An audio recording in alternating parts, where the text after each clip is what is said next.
दुनिया में कोई महामारी हो या कोई लाचारी, जीवन में जिंदगी संघर्ष का ही नाम होती है। जब हम जीवन में संघर्ष करते हैं तभी हमें जीवन की खट्टी मीठी बातों का और ऐसे अनुभवों का पता चलता है जो हमारे जीवन को और भी निखारता है। कोरोना महामारी एक ऐसा दौर है जहाँ पर बहुत सारी चीज़ें बंद हुई और बहुत सारी चीज़ें खत्म हुई, लेकिन जीवन फिर भी जीना था। हर चीज़ को बंद रखना या हर चीज़ को खत्म करना किसी समस्या का कोई हल नहीं। ऐसी ही एक कहानी है जो अपने आप में बहुत प्रेरणा देती है।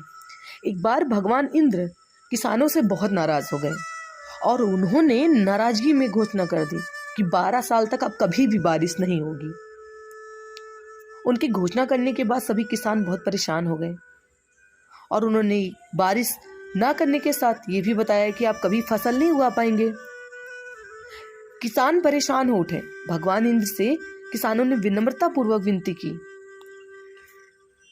कि वो ऐसा ना करें, बारिश करें, जिससे लोगों का भरण पोषण हो सके, जीवन चल सके, किसान खेत में अनाज उगा सके। किसानों की विनती को देखकर इंद्र ने बड़ी चालाकी से बारिश ना होने का सारा श्रेय शिव जी के ऊपर डाल दिया कि ऐसा शिव जी के कारण हो रहा है, बारिश में नहीं कर पा रहा हूं, उसके कारण शिव जी हैं। और उन्होंने सोचा कि मैं कोई ना कोई बहाना बताऊं, तो किसानों ने पूछा कि क्या कारण है और कैसे बारिश होगी। तो इंद्र भगवान ने कहा कि बारिश तो तभी संभव है जब भगवान शिव अपना डमरू बजाएंगे, और चालाकी से वहां से अंतर्ध्यान हो गए। लेकिन इंद्रदेव भगवान शिव के साथ पहले से ही गुप्त रूप से चर्चा कर चुके थे कि किसी भी तरीके से किसी की कोई मदद नहीं करनी, और उन किसानों के साथ सहमत नहीं होने के लिए अनुरोध भी कर चुके थे कि चाहे वो कितनी भी आराधना करें, चाहे जितनी भी अर्चना करें, चाहे जितने भी शिव जी की वंदना करें, पर वो किसानों के हित में बारिश करने के लिए कभी प्रसन्न ना हो।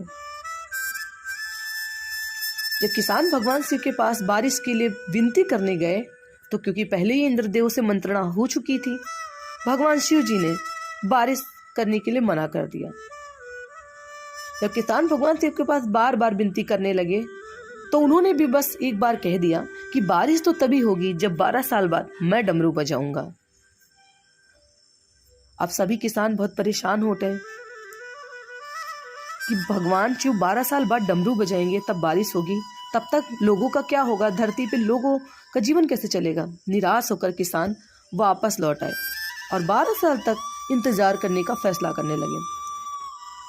सभी किसान बहुत निराश थे, लेकिन उनमें से एक किसान निराश नहीं हुआ। वापस लौटकर वो नियमित रूप से अपना काम कर रहा था, खेती कर रहा था, यहाँ तक कि जो भी वो बीज बो रहा था, लगातार उसकी सिंचाई, रोपाई, गुड़ाई सब कर रहा था।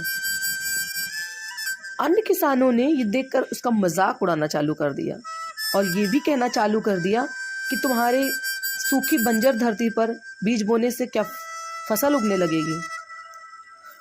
और कुछ बुजुर्ग किसानों ने उनसे पूछ भी लिया कि आप अपना समय, ऊर्जा क्यों बर्बाद कर रहे हो, जब आपको पता है कि 12 साल तक इंद्र भगवान बारिश नहीं करेंगे जब तक शिव जी डमरू नहीं बजाएंगे।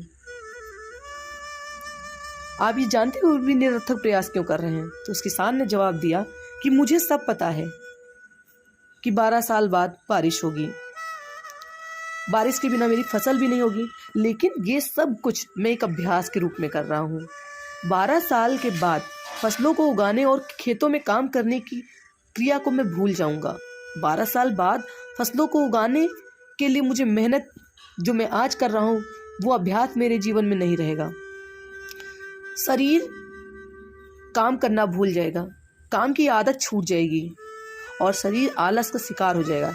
इसलिए मैं अभ्यास करता रहता हूँ कि जब 12 साल बाद बारिश होगी तो मुझे काम करने में मुश्किल नहीं होगी। जब इस किसान की ये बात माँ पार्वती ने सुनी, तो वो भी चिंतित होने लगी कि शिव जी ने 12 साल तक डमरू बजाने के लिए मना तो कर दिया, कहीं ऐसा ना हो 12 साल बाद शिव जी डमरू बजाना ही भूल जाए। ये सुनकर भगवान शिव भी चिंतित हो गए, इसलिए कि वो डमरू बजाना कहीं 12 साल बाद भूल ना जाए। इसकी जांच करने के लिए उन्होंने ठान ली और अपना डमरू उठाया और बजाने की कोशिश करने लगे। कोशिश करते हुए जैसे उन्होंने डमरू की आवाज़ बजाई वैसे ही बारिश होने लगी, क्योंकि जो पूर्व नियत था। और जो किसान नियमित रूप से अपना काम कर रहा था, उस किसान को उसका फल मिला। उसके खेतों में हरियाली आ गई और हरा भरा हो गया उसका पूरा खेत। लेकिन बाकी सभी किसान बारिश का इंतज़ार करते थे, इसलिए उनको पछतावा हुआ, क्योंकि उन्होंने तो अभ्यास ही करना छोड़ दिया ना था, उन्होंने परिश्रम करना ही छोड़ दिया था, उन्होंने मेहनत करनी ही छोड़ दी थी। तो जो व्यक्ति मेहनत करना छोड़ देता है, अभ्यास करना छोड़ देता है, परिश्रम करना छोड़ देता है, जब उस अवसर का लाभ उठाने की बारी आती है तो अभ्यास ना होने के कारण वो अपना नुकसान कर बैठता है। तो इसलिए अपने अभ्यास को ज़रूर बनाए रखें, चाहे कोरोना महामारी आए या दुनिया में कोई भी परेशानी बीमारी। आप जिस काम को करते हैं उसे लॉकडाउन ना करें, उसे बंद ना करें, उसका प्रयास करते रहें, जिससे आपको हमेशा लाभ मिलता रहे।